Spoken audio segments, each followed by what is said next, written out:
20 tahun perjalanan Yayasan Cinta Anak Bangsa atau yang lebih dikenal dengan YCAP Foundation mempersembahkan dampak sosial untuk Indonesia. YCAP merupakan simbol cinta kami untuk membuat generasi muda Indonesia menjadi lebih mandiri dalam menggapai cita-citanya. Kami adalah social enterprise di mana memiliki unit usaha yang membantu kelangsungan dari program-program yayasan.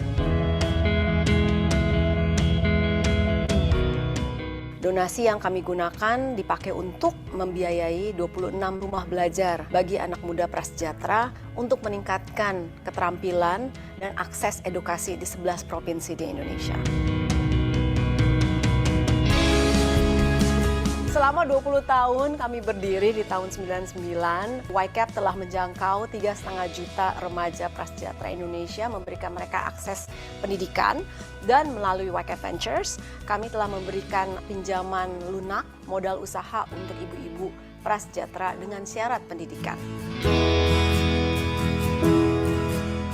Karena kami yakin bahwa pendidikanlah yang memutus siklus kemiskinan secara berkelanjutan.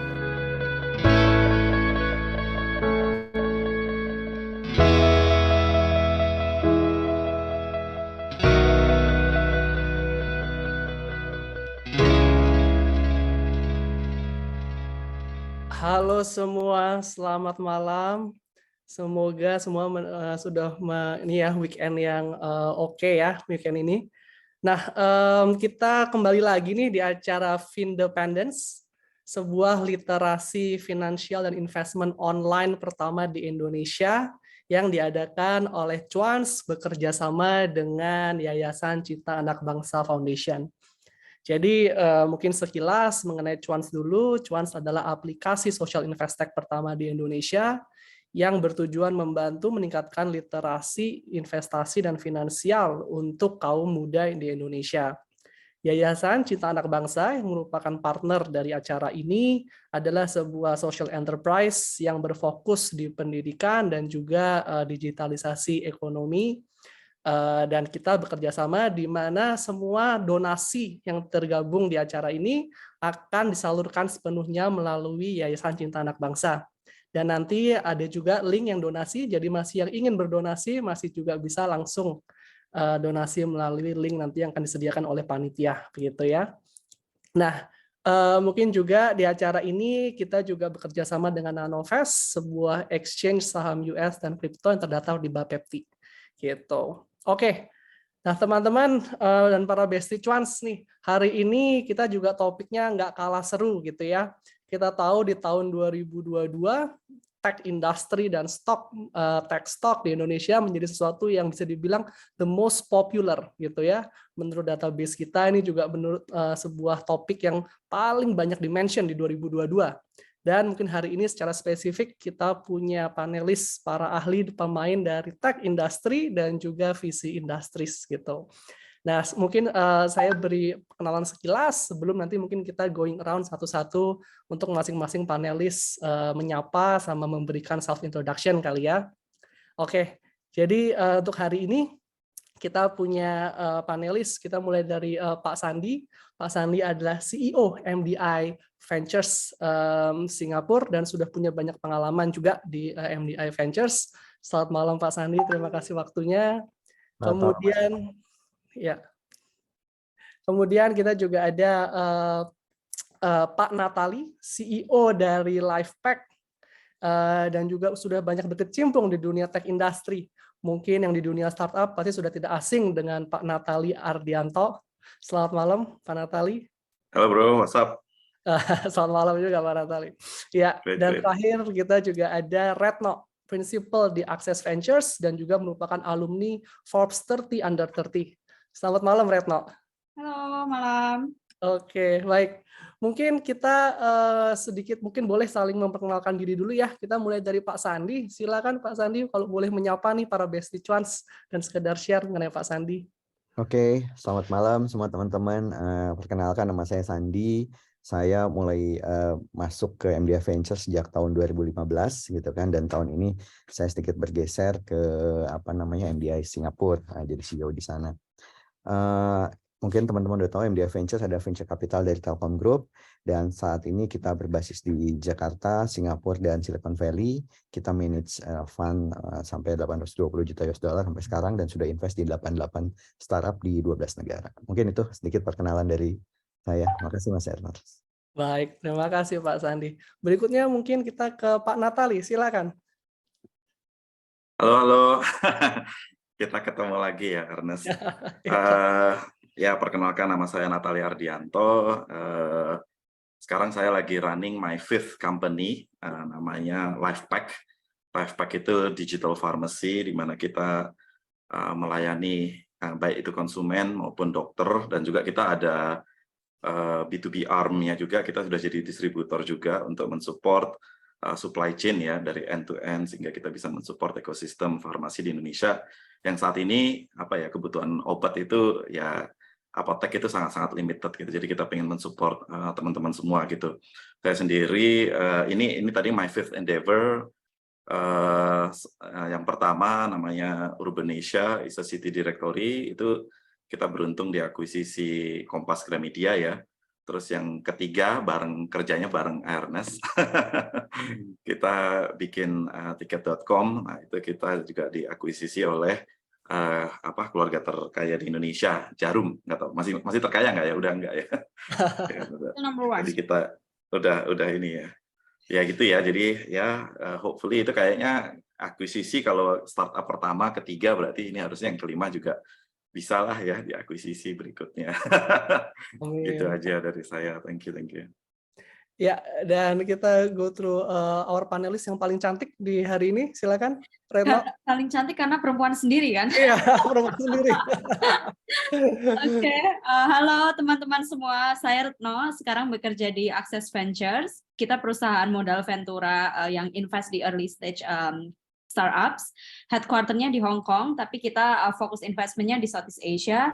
Saya sendiri mengcover Indonesia, Singapura, dan Philippines, tapi kita juga ada investment di Vietnam, but we have our own team di Vietnam. Kita juga ada investment di South Korea. Nah, sebelum Access Ventures, saya sebenarnya join Access di tahun 2020, tapi sebelum itu saya memang juga di VC lain. Saya di Pegasus Tech Ventures, perusahaan modal ventura dari Silicon Valley. Jadi dulu di Pegasus udah lumayan invest, lumayan banyak. Ada di Bread Story yang kemudian diakuisisi Tokopedia. Terus kita ada invest di Mokapos juga yang diakuisisi oleh Gojek. And so far saya sudah kurang lebih 7 tahun di VC. So happy to share my experience with you all. Thank you. Oke, thank you Retno. Jadi hari ini kita punya ini ya cukup lengkap ya, cukup menarik. Kita punya dari pelaku tech industry sendiri, sama juga kita punya dari sudut pandang nanti dari VC yang merupakan ekosistem player yang paling penting juga nih ya di the whole landscape ini. Oke, mungkin kita mulai aja kali ya. Jadi kalau dari komunitas kita gitu ya, dan dari event juga dari data kita gitu ya, kita melihat bahwa untuk kaum retail investor, tech industry ini bisa dibilang jadi the most popular topic gitu di 2022 tahun kemarin gitu ya. Dan of course di Indonesia sendiri gitu kan, luar biasa. Mungkin kita bisa baru bilang yang pertama kali ya tahun 2022 memiliki seperti kayak melantai di bursa gitu ya. Kita tahu ada Goto, Buka, kemudian beli tiket ya, beli gitu. Dan juga kalau kita melihat dari retail investors juga in general yang mungkin punya akses saham Amerika, number one favorite-nya juga seputar tech gitu ya. Kita bisa bilang Tesla, Amazon, terus sempat Zoom seperti itu. Nah, di 2022 dan 2023, tetapi juga banyak sekali berita gitu ya, saham naik, saham turun gitu kan, dan berbagai macam berita mengenai dari visi dan sebagainya. Nah, mungkin kita bisa mulai dengan kalau dari masing-masing gitu ya. Kalau menurut beliau-beliau, apa sih highlight untuk tech industry di 2022 kalau menurut beliau, dan bagaimana outlook di 2023 gitu. Mungkin kita bisa mulai dulu dari Pak Sandi kali Pak. Silakan Pak. Oke, terima kasih Mas Ernest. Jadi memang tahun 2022 kemarin cukup seru gitu ya. Jadi saham-saham teknologi, startup banyak yang terkoreksi, even sampai muncul berbagai macam isu, termasuk Telkom yang invest di ya startup unicorn di Indonesia gitu, yang ternyata begitu go public atau IPO harganya turun drastis sampai 30%-nya gitu ya. Nah, jadi kalau menurut saya sih naik atau turunnya suatu perusahaan itu adalah suatu keniscayaan gitu ya. Nggak mungkin perusahaan akan ada di atas terus gitu ya. Nokia yang dulu sebegitu besarnya ya sekarang di mana gitu, kita nggak pernah dengar. Kodak juga seperti itu. Dan itu memang akan terjadi ya kalau perusahaan itu tidak bisa berinovasi terus-menerus ya. Nah, cuma permasalahannya adalah sekarang tech industri lagi menjadi hot issue di sini gitu ya. Jadi segala kejadian atau perubahan yang muncul di tech isu muncul semua di situ, jadi apa namanya, konsumsi yang paling lezat lah buat media gitu ya. Sedangkan kalau kita lihat banking sendiri ya, traditional banking itu trennya sekarang mereka sedang menutup kantor, mengurangi pegawai karena mereka udah bergeser ke fintech, ke digital bank gitu ya. Nah, jadi kalau menurut saya terutama dari venture capital, kita masih melihat bahwa ya tech industri itu masih sangat menarik, terutama di 2023 ini ya. Cuma memang sekarang kita mulai lebih berhati-hati dan valuasinya pun mulai realistis lah gitu ya, tidak bombastis, dan venture capital juga sudah mulai berhitung nih kalau ngasih valuasi nggak semena-mena gitu gimana saya gitu ya. Nah, mungkin itu sedikit pembukaan dari saya gitu Mas Ernest. Baik, terima kasih. Mungkin kita ke Pak Natali, mungkin kalau boleh share pendapat mengenai highlight dan outlook mengenai tech industry ini, Pak. Ya, jadi ada kejadian besar ya di 2-3 tahun terakhir namanya COVID. Nah, gara-gara COVID itu ya yang untung paling gede memang perusahaan teknologi, ya kan? Kenapa? Karena semua harus dilakukannya secara jarak jauh gitu kan, baik itu kerjanya, ya kan? Saya megang Zoom Pak gitu, jadi sekarang sedih banget megang Zoom, megang Tesla gitu kan, pusing lah ya. Nah itu gara-gara COVID ya semua tech industry ya jadi naik ya, terutama yang berkaitan sama pelayanan ya, entah itu misalnya food delivery ya kan, dan lain-lain kayak gitu. Nah itu 2020, 21 dan 22 gitu. Nah 2023 ini ya semua sudah mulai normal lah gitu kan, ya kan ada kantor yang sudah maksa karyawannya WFO 4 hari kayak 5 hari seminggu kayak gitu, yang ya gitulah demo-demo gitu ya. Tapi dicampur dengan adanya beberapa perusahaan yang besar ya, yang unicorn itu jadi IPO gitu. Jadi IPO itu kan ya Buka, Goto sama Grab lah kayak gitu. Nah, cuman kalau apa ya, Buka itu kan kebetulan investornya mirip-mirip lah ya kayak sama dulu tiket.com itu ya kan, dari grupnya Mtek gitu ya kan. Tapi yang saya notice tuh kalau orang-orang yang dari grupnya Mtek itu tuh mindset profitability-nya luar biasa gitu. Jadi company yang mau mati aja bisa dibikin profitability-nya triliunan kayak gitu ya, FCF-nya. Jadi mereka jago lah gitu kan, tapi nggak seksi gitu ya kan, karena karena cara jalaninnya ya cara jalanin yang konvensional gitu. Nah, tapi kalau kayak Goto, kayak Grab, itu tuh yang sangat-sangat menarik gitu kan. Namun yang saya notice juga ya gitu ya, path to profitability-nya ya ketika mereka IPO ya di dokumen aja tertulis ya kan, tidak ada hilalnya gitu ya, gitu. Jadi ya orang-orang khawatir lah kayak gitu ya kan, terutama investor-investor di seri C, D, E itu yang memang strategi exit-nya adalah IPO ya kan. Nah, jadi ini yang lagi ini ya, aku lagi inilah nggak kerasa sih sebetulnya ini kecampur sama kondisi COVID yang hiringnya frenzy ya teknologi, dan sekarang jadi malah harus cutback ya kan, kayak Google kan juga gitu ya, dia growth-nya dalam 2 tahun terakhir hiringnya naik 3 kali lipat dibandingkan sebelumnya ya kan. Memang unfortunately memang harus ya balikkan ke awal lagi lah, ke normal kayak gitu. Jadi ini sebetulnya sama kayak kalau kejadian Krismon ya gitu kan, kejadian Krismon itu kan harusnya 8 sampai 10 tahun gitu. Every 8 to 10 years itu pasti optimis, terlalu optimis, drop ya kan. Terus nanti tapi ya naik lagi kayak gitu. Itu konsisten. Cuman memang harusnya kemarin tuh Krismon tuh tahun 2020-an nggak jadi ya, karena pemerintah semua menggelontorkan uangnya mereka ya kan untuk ya bertahan hidup lah gitu kan, supaya COVID itu tidak membuat ekonomi terpuruk. Jadi apa Krismonnya nggak terjadi.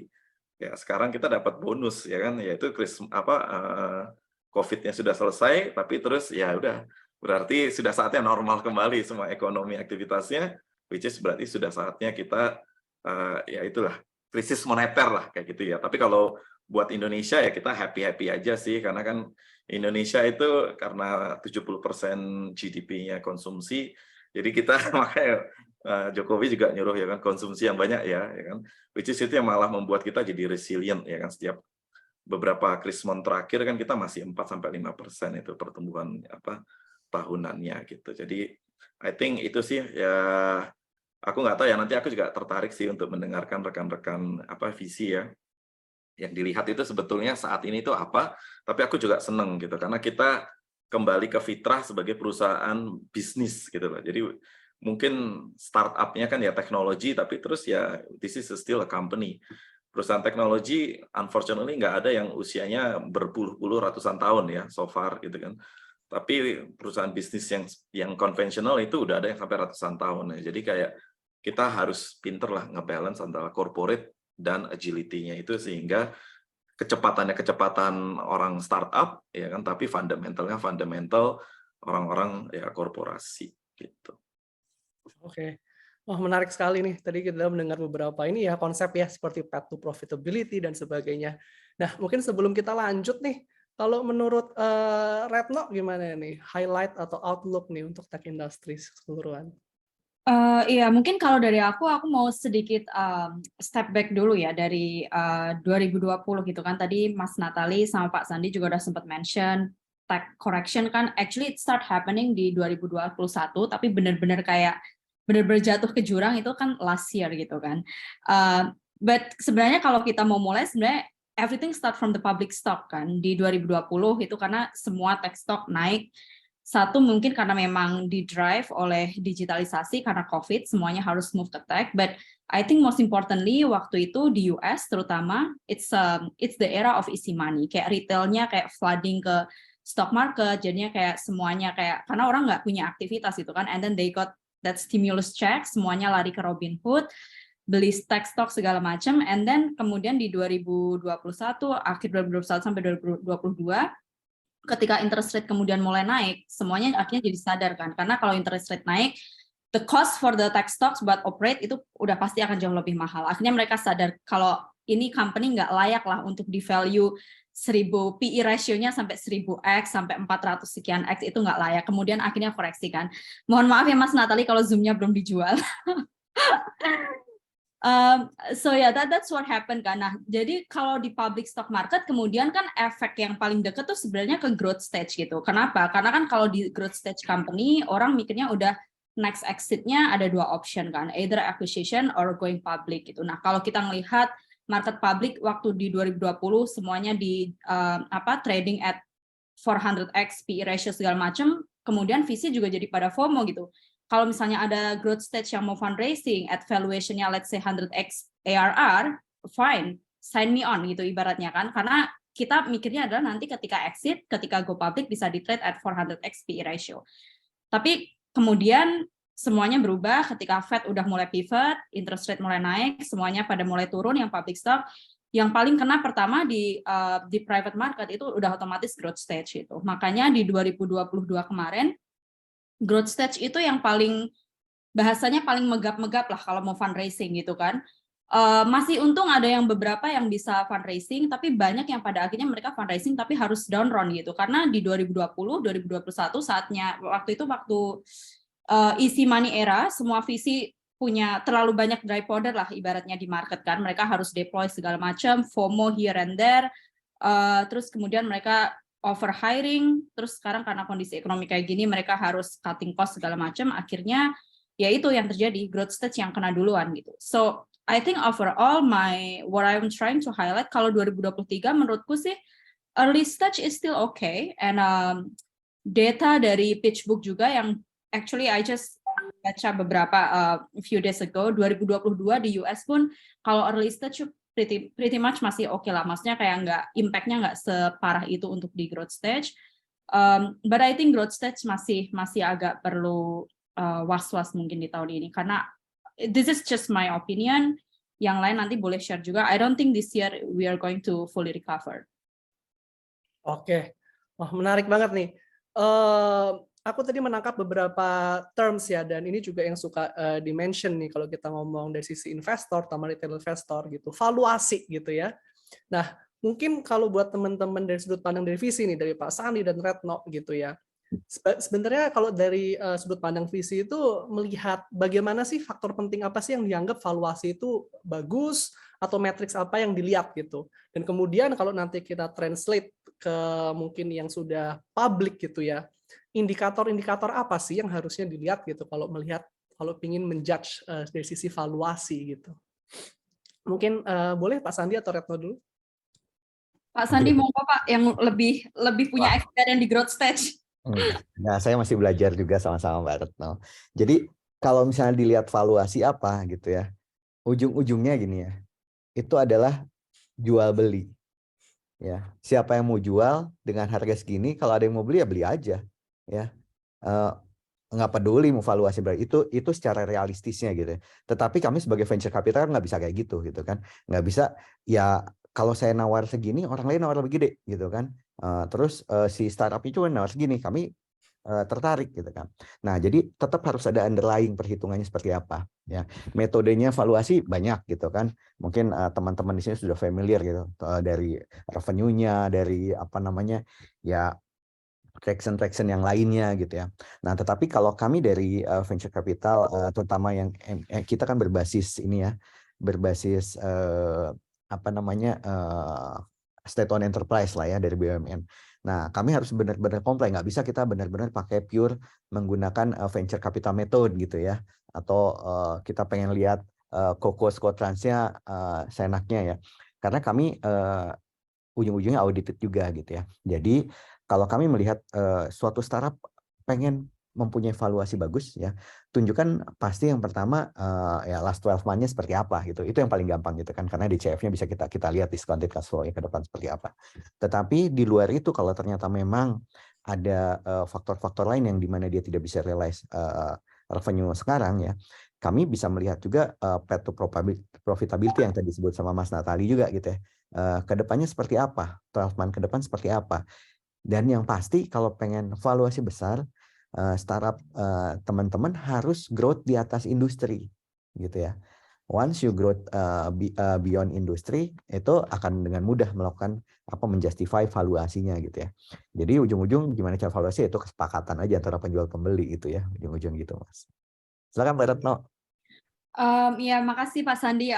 I think Pak Sandi udah cover banyak juga ya, tapi mungkin sedikit tambahan aja kalau dari saya.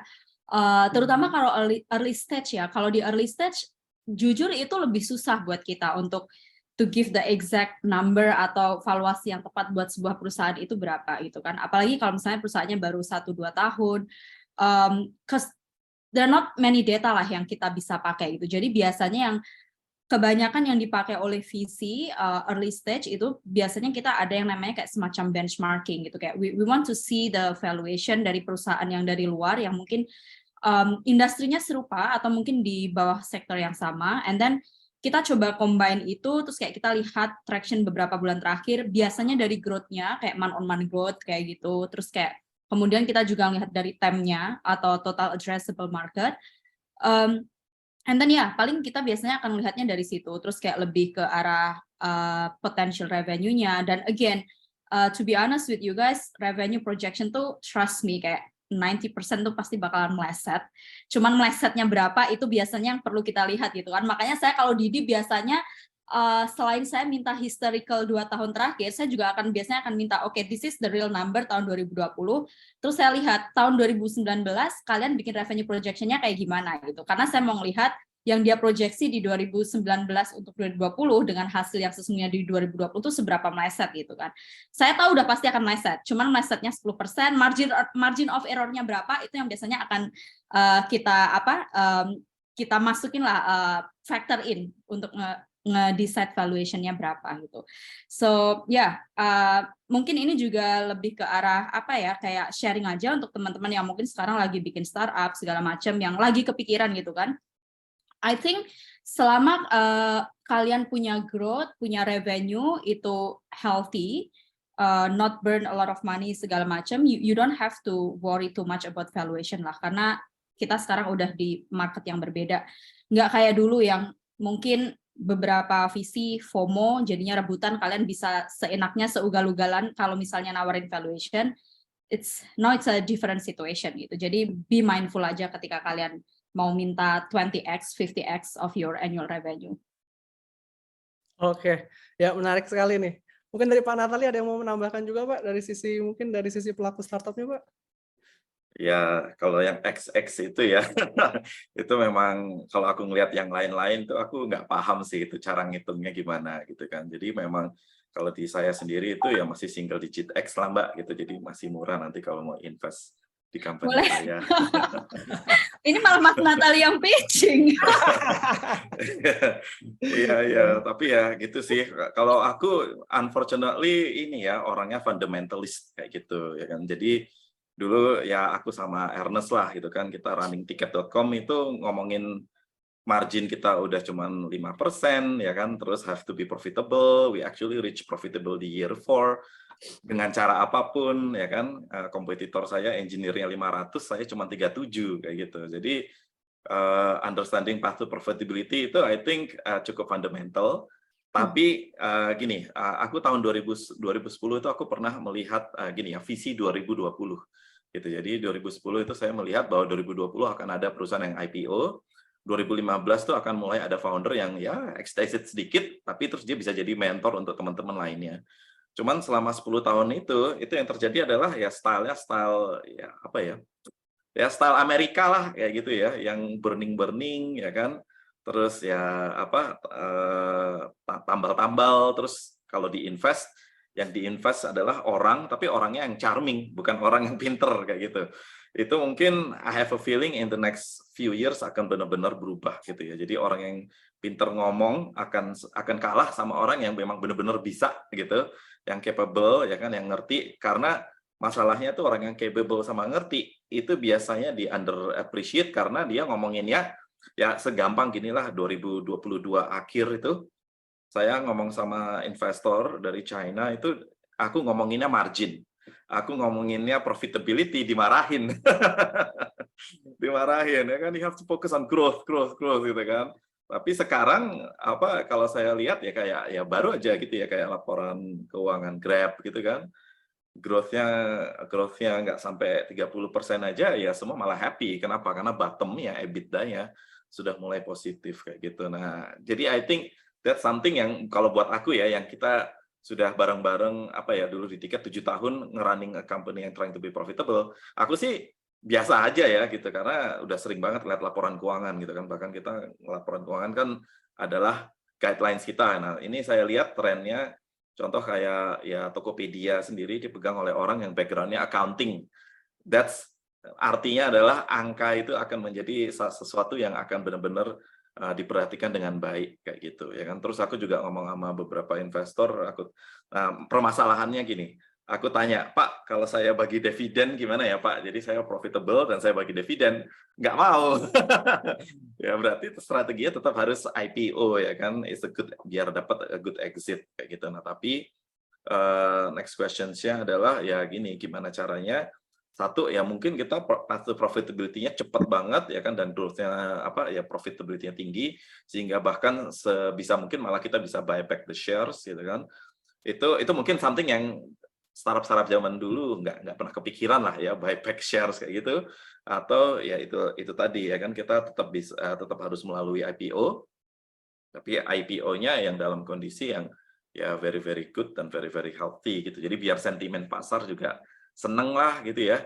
Karena masalahnya sekarang yang invest di company-company teknologi adalah ya retail yang nggak ngerti sebetulnya gitu loh ya kan, yang yang masuknya di hari pertama, which is biasanya hari 3 pasti drop lah kayak gitu kan, tapi kan nggak ngerti gitu, kasihan gitu. Tapi jangan sampai mereka kapok gitu loh ya kan, invest di company teknologi, tapi ya gitu hari ketiga saya pernah lihat data statistik itu apa, startup setelah 3 minggu itu hanya bukan startup sorry, ini ya perusahaan-perusahaan IPO setelah 3 minggu itu 50% pasti di bawah nilai jual apa nilai waktu IPO gitu kan. Itu kan ya apa ya gimana kita akan menciptakan trust gitu loh untuk orang invest more in the ecosystem ya, terutama retail ini di apa pasar saham, kalau kita sendiri nggak bisa menunjukkan path yang bagus lah kayak gitu ya. Jadi kalau saya nggak bisa menjawab kalau yang dari sisi cowboy ya gitu, karena kalau startup cowboy gitu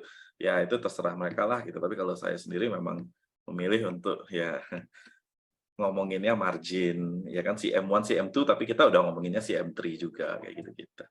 Oke, menarik banget nih. Aku menangkap beberapa semacam indikator ya, tapi mungkin aku pengen kayak deep dive nih. Ini juga mungkin kalau mewakili retail investor gitu kan. Biasanya kalau di news gitu ya, terutama yang sudah IPO ya kan, mereka memang announce gitu ya growth berapa persen gitu kan. Atau enggak misalkan kadang-kadang meleset dari prediksi analis by sekian persen gitu. Jadi disebut ya something about meleset projections gitu. Nah, ada nggak sih yang kayak semacam guidance gitu ya, mungkin menurut dari teman-teman visi dulu gitu. Growth seperti apa sih, atau kalau dia lebih tinggi dari berapa persen dibanding average sih yang bisa dibilang bagus. Jadi mungkin nanti teman-teman para bestie cuans kalau nanti kemudian melihat saham Goto atau saham Tesla gitu ya, jadi bisa lebih wah ini bagus, wah ini gitu ya. Atau kalau dari sisi meleset nih gitu ya, meleset berapa persen dari analis apa prediksi analis, apa yang bisa dianggap kayak bagus atau ini berarti wah jangan dulu gitu. Mungkin ada yang boleh, mungkin Pak Sandi silakan atau Retno. Mbak Ratna dulu sekarang gilirannya. Okay. To be honest ya, kalau misalnya di public market, terutama di Indo, I think terlalu banyak dinamikanya ya gitu kan. Karena yang this is what I learned juga. Karena kalau saya secara profesi kan sebenarnya investnya di private market gitu kan. So kita nggak nyentuh lah public market. Tapi mungkin kalau saya belajar dari pengalaman invest di stock market di US dibanding stock market di Indo, dinamikanya tuh beda gitu. I think di US itu kalau misalnya ketika sebuah saham misalnya laporannya growth-nya itu ternyata meleset dari analisa prediksinya Wall Street, misalnya overall analisa dari Wall Street, biasanya stoknya akan drop gitu. Tapi I don't think that's the case di Indo gitu, karena kalau yang saya dengar dari beberapa teman saya yang traders di Indonesia, di Indo tuh stock marketnya ada beberapa big fund atau sebutannya bandar yang sebenarnya kayak ngegerakin harga gitu. Jadi mereka nggak, I don't know if it's true atau enggak, mereka katanya nggak terlalu ngeliat fundamental lah segala macam yang kayak gitu. Jadi kayak mungkin dinamikanya berbeda gitu. Tapi balik lagi ke pertanyaan Ernest gitu kan, kalau misalnya what is considered good buat company itu growth-nya seberapa sih yang di-consider good gitu kan. Again, aku terus terang aku nggak akan bisa ngasih jawab kalau untuk public market, tapi mungkin untuk private market as a benchmark aja mungkin ya. It might be case by case, especially kalau untuk early dibanding dengan growth. Karena kan kalau growth stage mungkin udah nggak bisa ya kalau misalnya growing 20% on a month basis itu kayaknya udah lumayan saturated gitu. Even kayak perusahaan segede Apple aja itu kayak mungkin, I don't know, maybe annual growth-nya diprediksi, correct me if I'm wrong Mas Natali atau Pak Sandi kalau misalnya ada data, mungkin mereka growing-nya dalam setahun pun berapa, paling 10-15% gitu kan. Kalau udah mature banget gitu kan. Tapi kalau untuk early stage, maybe bisa di-consider healthy growth itu like 20% month on month, that's something that consider untuk bisa jadi ini ya, company yang healthy gitu ya. So yeah, saran aku sih atau mungkin yang bisa aku share ke teman-teman yang retail investor, terutama kalau mau lihat mau beli stock market apalagi tech, ada banyak hal lah yang harus dipertimbangkan di Indonesia gitu kan. Ya fundamental is one thing, but I think di stock market di developing country kayak Indonesia ada beberapa bandar, ada beberapa pihak yang masih dengan mudahnya untuk ngegerakin harga kita gitu. So the dynamic is pretty much different kalau dibanding dengan stock market yang udah mature. Oke, thank you. Mas Saya Andi? tambahin sedikit dari Mbak Retno. Jadi kalau terkait tadi public market gitu ya, di bursa efek dan segala macam, memang itu tidak 100% terkait sama performansi startup ya. Sentimen pasar itu sangat besar pengaruhnya di sana gitu ya. Jadi beberapa perusahaan-perusahaan besar blue chip itu performansinya bagus gitu ya. Tetapi selera investor, dia perusahaannya perusahaan tradisional segala macam. Even dia growth berkali-kali pun sahamnya nggak bisa ngikutin berkali-kali. Tech industri yang misalnya masih negatif gitu ya, tetapi saham pasar menyukainya, melihat dia future performance-nya bagus gitu kan, asumsinya gitu ya. Jadi itu harganya bisa naik berkali-kali lipat. Jadi memang kalau udah masuk publik, banyak faktor-faktor eksternal di luar performansi perusahaan yang mempengaruhi hal itu ya. Karena kebetulan saya di Telkom pun seperti itu gitu. Performansi bagus, tapi kok sahamnya lebih gede growth-nya perusahaan digital ya gitu pada tahun-tahun sebelumnya gitu ya. Ya memang itu selera pasar. Nah tadi Telepon saya lanjut masih merah nih Pak, gimana dong? Nah itu dia. Sebentar lagi biru lagi Mbak. Nah, sama seperti Mbak Retno bilang juga bahwa venture capital kan kita bermainnya di private market ya. Karena begitu perusahaan itu IPO, kami akan lepas saham kami karena memang kita bukan fokus di public market gitu ya. Kita main di private. Nah, kemudian tadi pertanyaannya berapa persen sih dari pasar di atas pasar yang dianggap bagus gitu ya. Nah, balik lagi untuk tahu kita dia di atas pasar atau apa, kita harus cari perusahaan pembandingnya ya. Kalau kami divaluasi namanya COCOS, Quotrans ya, comparable company, comparable transaction kita cari gitu ya, transaksi-transaksi yang mirip dan apa. Tapi karena startup itu adalah perusahaan yang unik gitu ya, akan sulit cari comparable-nya gitu ya. Even di Indonesia dan kami selalu mencarinya di US karena hampir ya database-nya banyak gitu di sana ya. Tetapi balik lagi walaupun startup-nya similar gitu ya produknya atau bisa kita anggap similar, tapi marketnya kan berbeda. Nah, jadi itu merupakan salah satu apa ya peluang buat si startupnya sendiri karena saya bisa meng-create my own path gitu kan ya saya nggak bisa dikomparin dengan siapa-siapa ini growth saya gitu kan. Nah dan kami pun ya harus pinter-pinter mencari referensi yang mana. Nah terus satu lagi gitu kalau dibilang tadi meleset berapa persen sih tadi Mbak Retno bilangnya dari persen kami udah tahu bahwa bisnis plan dari suatu startup itu adalah mengarang bebas kita bilang gitu kan ya. Jadi siapa yang tahu itu bakal kejadian gitu ya. Jadi tinggal kita aja mengontrol ekspektasi kita dari karangan bebas startup itu berapa persen sih yang menurut kami masih make sense gitu kan. Kalau ternyata di luar ekspektasi kami ya terus terang ya kita tidak akan bisa invest lanjutan atau seperti apa gitu ya. Kemudian kalau money multiple tadi dibilang Mbak Retno juga kalau untuk early stage money multiple masih tinggi gitu ya. Kami ekspektasi kita 5 sampai 8 kali dari investment itu masih wajar gitu ya. Nah, udah masuk ke growth stage mungkin ya 1,5 sampai 2 kali gitu ya. Yang menurut kami masih wajar dari MDI. Nah, kalau udah deket-deket pre-IPO segala macam mungkin ya di bawah 1 kali 0, sekian gitu ya. Karena size-nya juga sudah besar. Nah, mungkin itu Mas Ernest. Oke, menarik nih. Tadi itu kan kita agak ngomong mengenai beberapa seperti kayak matriks indikator yang positif gitu ya. Nah, bagaimana apakah ada kalau kita ngomong sisi yang ekstrimnya indikator yang negatif, ada nggak sih beberapa mungkin kayak yang harus di watch out misalkan atau seperti red flag gitu. Kalau sebuah perusahaan tech ternyata seperti ini, itu di mata mungkin para pelaku VC itu it's a red flag atau no go gitu. Apakah ada semacam indikator seperti itu? Kalau dari kita sih biasanya kalau red flag kebanyakan biasanya dari background foundernya mungkin ya. Kalau ngomongin matrix, apakah matrixnya ada benar-benar kayak yang red flag kayak gitu? Bukan red flag mungkin ya bilangnya, tapi lebih ke arah apa ya? Something yang mungkin bisa turn down the investor buat turn off investor buat oke, kita kayaknya nggak invest lah itu. Mungkin lebih ke arah ini sih ya, mungkin ke root problemnya. Jadi kayak biasanya kita melihat kayak startup itu kadang tuh beberapa yang kita analisis adalah problem statement-nya tuh salah gitu. Jadi kayak makanya kalau misalnya dari awal kalau kita lihat I don't think this is an urgent problem atau kurang lebih kayak gitu. Biasanya kalau problem statement-nya salah, biasanya nanti mereka nggak bisa achieve product market fit gitu. Nah, kalau mereka nggak bisa achieve product market fit, itu yang kemudian kayak mereka nggak bisa generate traction gitu kan. Atau mungkin misalnya idenya bagus, idenya very popular gitu, orang akan suka makanya, but it's hard to monetize. Itu juga something yang kita pada akhirnya akan decide untuk nggak invest juga gitu. Kecuali long term projection atau kayak misalnya long term plan-nya, medium lah jangan long term. Jadi kayak at least in the next 2 or 3 years ada kelihatan monetization gitu. Misalnya dia bilang kayak ya this is just entry point aja misalnya, terus kayak kedepannya dari situ ini cuma dijadikan sistem yang kemudian nanti bisa ngebantu company untuk build cash flow atau generate net revenue. Nah, that's different story. Cuman kalau kayak yang tadi Mas Natali bilang nggak ada hilalnya nih, nggak ada hilal company-nya bisa generate revenue, that's a red flag atau something yang mungkin kita nggak akan invest. Meskipun sepopuler apa app-nya segala macam, kalau nggak bisa menetes ya kita nggak akan invest.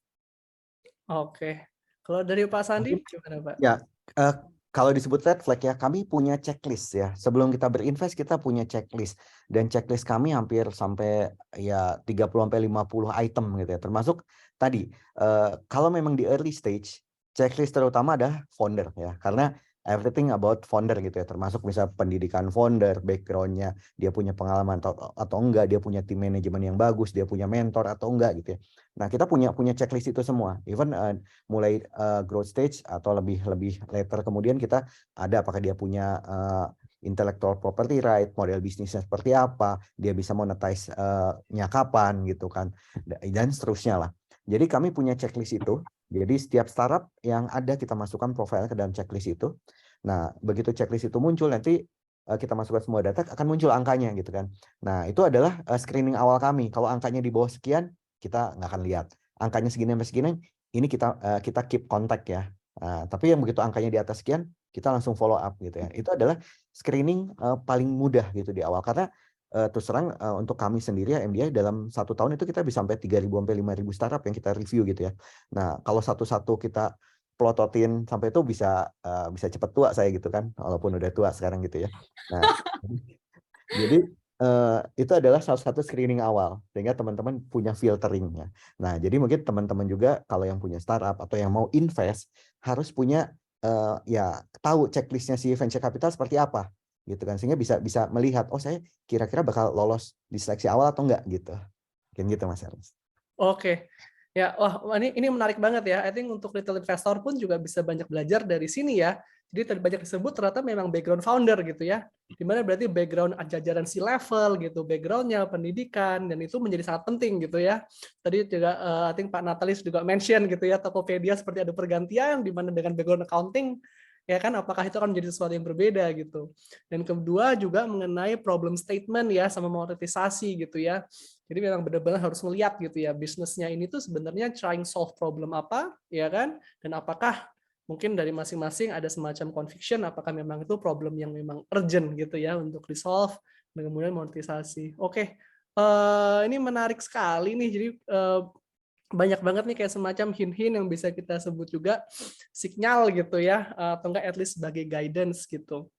Nah, tadi juga yang banyak disebut mengenai path to profitability nih gitu ya. And in the recent news kalau kita ngomong publik juga banyak ngomong tuh path to profitability gitu. Nah, kalau mengenai itu dan operationalnya gitu ya, I think path to profitability maybe juga mengarah ke operational tech company. Sekarang seberapa penting sih path to profitability itu gitu untuk sebagai tech company, be it yang mungkin belum masih di private atau yang udah public gitu. Mungkin dari teman-teman visi, habis itu kita ke Pak Natali nih sebagai dari sisi pelaku sebelah itu.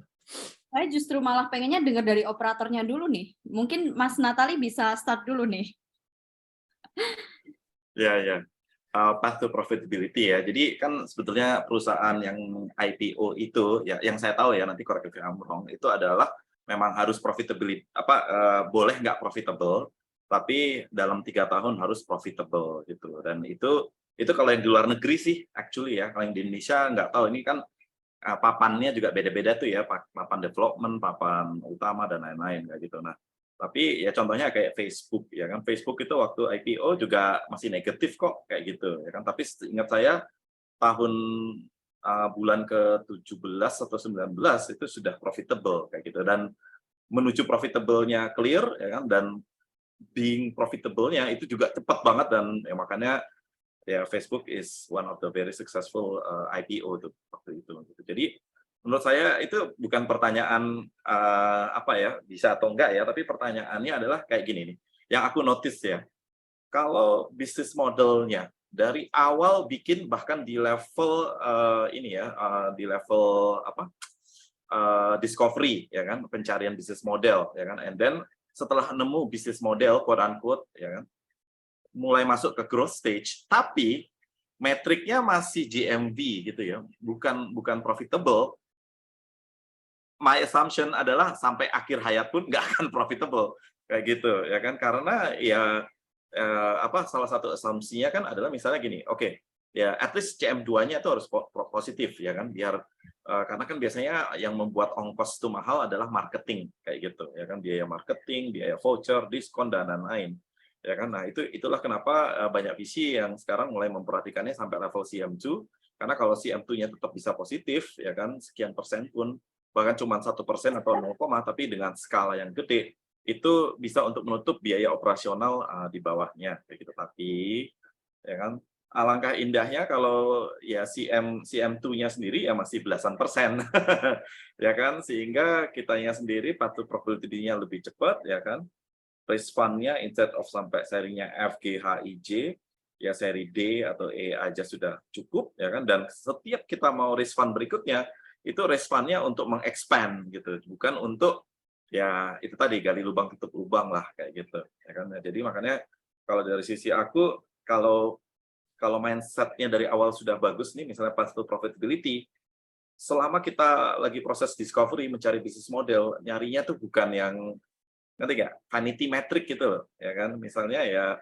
oh ini di e-commerce berhasil, bisa gitu kan. Tapi sekarang e-commerce, ongkos adminnya aja 7-9%.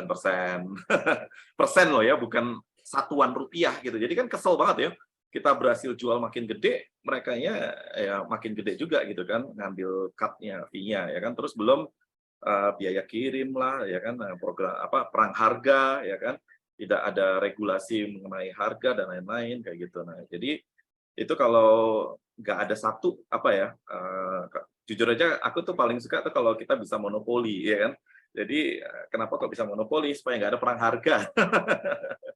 Ya kan, entah ini ride hailing, kalau salah satu monopoli perang harga hilang ya kan, tapi kalau masih kayak sekarang, wah masih saling bunuh-bunuhan, kecuali mereka bersepakat gitulah ya kan, untuk udah jangan perang kayak gini lagi, kita mengajak diri kita untuk mati bersama ya kan, things like this lah yang memang kalau orang-orang bisnis zaman dulu itu negosiasi ya kan, ngomongnya tuh nggak cuma sama partner tapi sama kompetitor juga diajak makan siang kayak gitu. Kita sendiri CEO saya itu ya ajak makan siang CEO yang satunya kayak gitu ya, dulu di tiket.com kayak gitu ya kan, ya karena ya sebetulnya ini bisnis kok gitu kan, bukan terus dan biasanya bisnis itu pas ya kayak bisnis mobil itu kan ya, semua mobil mereknya ada ya, Toyota, Kia, bla bla bla, Hyundai ya kan, dan itu mengembangkan ekosistemnya bersama-sama gitu, makin lama makin gede. Karena kalau mindset-nya kayak blitzkrieg gitu ya, yang harus menguasai at least 70% pasar gitu kan, supaya bisa menguasai the ecosystem, yang terjadi adalah ya banyak banget bloodbath ya kan, terus yang company-company lainnya itu ya, terutama yang diinvest visi-visi ini ya itulah untung-untungan ya, ada yang berhasil terus tapi banyak banget yang mati kayak gitu. Nah, itu yang I think kita juga harus semua bareng-bareng itu sadar gitu ya. Ya kan, kalau caranya masih cara kayak gitu ya akan banyak yang rugi kok gitu, 90% lebih bakalan rugi gitu. Tapi mending ya kita gedein the industry-nya bareng-bareng dengan cara yang ya fair lah kayak gitu ya kan. Itu sih menurut aku, karena kalau enggak ya nggak tahu ya, makanya aku tadi bilang ya, aku tuh pengen wait and see sih in the next few months itu tuh, apakah terus balik lagi ke growth. Karena sekarang growth cuma 200% annual aja tuh udah oke gitu ya kan, tapi kalau sebelumnya di bawah 300 itu wah, ini you're not growing good enough kayak gitu ya. Tadi Mbak Retno bilang kan ya kan, aku memang rule of thumb-nya kan week over week 5-7% growth gitu ya, jadi kan berarti kurang lebih berapa sih, 30-40% lah ya, month over month ya kan. Tapi sekarang growth cuma 10-20%, tapi bawahnya EBITDA-nya makin kelihatan. Sekarang udah pada oke semua. Bisnis aku suka ya gitu, daripada gua ngegas ya kan, buang-buang uang ya berhasil ya kan. Growth 30-40% gampang kok, kasih diskon aja 50-60% ya kan, terus yang bayar investor ya kan. Tapi at what ends gitu loh ya kan, itu it's not business gitu loh. Itu anak TK yang coba jualan permen Rp100 tapi diskonnya 200 gitu kan, ya semua orang bisa kayak gitu ya kan. Jadi nggak mature lah in my opinion. Oke, mungkin dari sudut pandang visi nih, kalau path to profitability ya, mungkin lebih ke arah apakah untuk private atau public gitu, apakah ini sekarang menjadi sesuatu yang memang sangat penting, dan kalau iya, definisinya path to profitability itu apa sih menurut teman-teman visi? Boleh Pak Sandi atau Retno mungkin? Oke, kalau path to profitability itu adalah kan terjemahannya lah jalan menuju ya nanti kalau profit seperti apa gitu. Dan itu simpelnya gampang gini aja, biaya marketing dihapus, apakah revenue lebih tinggi dari OPEX nggak gitu kan? Simpelnya seperti itu. Nah, tetapi penerjemahannya nggak sesimpel itu gitu ya. Karena kami harus tahu gitu sebagai venture capital itu biaya marketing yang begitu besar itu dipakai untuk apa? Ya, biasanya kan startup melakukan burning pasti ya, defaultnya adalah semua burning. Untuk apa? Untuk membesarkan bisnis, untuk ekspansi, untuk menambah customer gitu ya. Nah, kami harus melihat bahwa apakah setelah burning tadi atau subsidi-subsidi buat pelanggan itu dihilangkan, pelanggan masih loyal nggak sama produk kita? Gitu kan. Karena sekarang pelanggan itu pinter. Mereka tidak ada loyal sama company, mereka loyal terhadap diskon gitu ya. Contoh aja Grab sama Gojek, semua pelanggan pasti punya dua-duanya, dan mereka booking pakai apa ordernya ya, pakai yang lagi ada diskon gede gitu kan ya. Jadi loyalty buat customer nggak ada ya. Nah, tetapi walaupun loyalty tidak ada, orang bisa get used to gitu kan, artinya saya udah bergantung. Contoh sebagai contoh seperti si Amazon gitu ya. Amazon itu kan burning hampir 15 tahun gitu ya. Nah, terus pada suatu saat dia bilang, oke, I start to monetize gitu ya. Ternyata begitu dimonetize, orang-orang udah bergantung. Kayak di orang Eropa, di Amerika itu kalau belanja ya kemana-mana, defaultnya Amazon. Kayak kita kalau searching Google gitu kan. Walaupun mungkin nanti diganti chat GPT gitu ya. Nah, artinya mereka bangun tidur segala macam nyarinya Amazon. Ya udah nggak bisa kemana-mana lagi. Nah, begitu mereka start monetize ya sahamnya langsung meroket. Jadi orang terkaya di dunia gitu kan. Nah, jadi itu adalah tugas dari visi untuk melihat. Jadi dana untuk burning marketing itu dipakai buat apa? Apa untuk expanding, apa untuk beli laptop banyak, atau untuk buka kantor cabang di mana-mana gitu kan. Nah, impact-nya terhadap loyalty pelanggan itu seperti apa di belakang. Nah, kalau kita melihat impact-nya ada jelas terhadap itu, artinya ya path to profitability-nya udah clear gitu di situ, bukan semu gitu. Itu dari saya dikit, Mas. Oke, menarik tuh ya, lihat marketingnya gitu ya, itu sebenarnya untuk apa gitu ya. Boleh, Retno kalau ada yang mau menambahkan mungkin? Ya, cuman mau nambahin dikit aja sih ya, paling path to profitability it's nice to have, but it's not a must lah, apalagi kalau masih early stage kan. Tapi yang jelas sekarang udah nggak ada lagi yang namanya growth at all cost kayak dulu tuh, udah nggak ada lagi gitu. Kenapa being profitable is good, it's nice. Cuman kayak kalau tadi yang kayak dibilang Mas Natali, kalau ekspektasinya CM2 sampai 11%, that's almost impossible. You won't find that in Indonesia lah. Itu mungkin udah levelnya, I don't know, even levelnya Atlassian aja. Atlassian is by the way one of the most successful SaaS company lah, I would say, yang dari Australia gitu ya. Mungkin levelnya Atlassian mungkin yang punya itu. Tadi kayaknya ada yang nanya tuh CM tuh apa? By the way, CM itu contribution margin. Jadi kayak bahasa gampangnya revenue setelah dikurangin dengan variable cost-nya lah gitu.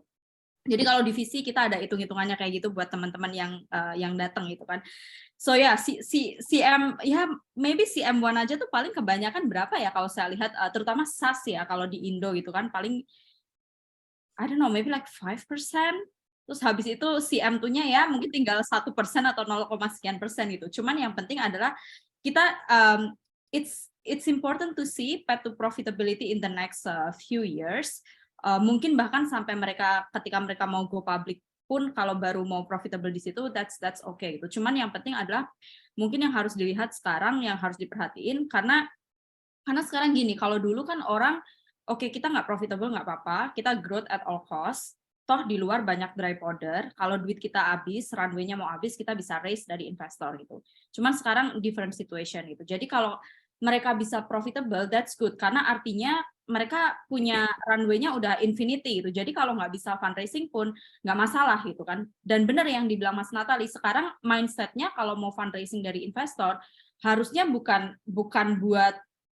cuman buat di burning bukan cuman buat burning money untuk ngejar growth doang gitu, tapi lebih ke ekspansi bisnisnya biar revenue-nya lebih naik, dan mungkin dengan kayak gitu path to profitability-nya juga bisa di-achieve lebih cepat gitu, atau ekspansi ke negara lain, atau vertical expansion dalam artian produknya yang lebih diekspansi yang kayak gitu. So yeah, I think that's ini aja sih additional point dari saya. Oke, sip, menarik banget nih. Tadi juga udah mention ya, ada yang tanya mengenai CM gitu ya. Nah, by the way ini sudah banyak banget nih yang nanya gitu ya. Mungkin kita bisa mulai address juga nih. Ada yang cukup menarik pertanyaannya. Ini bahasa retail banget ya. Apakah di dunia startup ada startup Mercy harga bajai? Nah, mungkin pertanyaannya lebih ke arah apa sih gitu ya yang mungkin kalau ada indikatornya apa atau startup seperti apa gitu yang di mata mungkin teman-teman pelaku industri dianggapnya wah ini Mercy harga bajai. Ini juga sama mungkin ya, apa yang membuat visi FOMO dalam invest suatu startup gitu. Boleh mungkin ada yang mau duluan? Startup Mercy harga baja mungkin sebenarnya ada ya.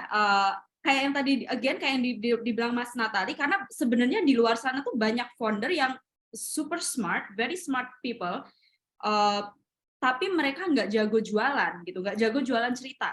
Jadinya karena mereka nggak jago jualan cerita, mereka nggak bisa convince investor gitu kan. Dan padahal sebenarnya actually produknya maybe bagus gitu, dan mungkin karena kalau dulu kan apa ya yang di-consider sebagai visi-visi mungkin pada FOMO ngeliat foundernya kayak Ivy League graduates, punya experience investment bankers, dan mereka semua emang very smart people dan mereka juga jago jualan gitu. Pada akhirnya mungkin mereka bisa dapat valuasi yang lebih tinggi.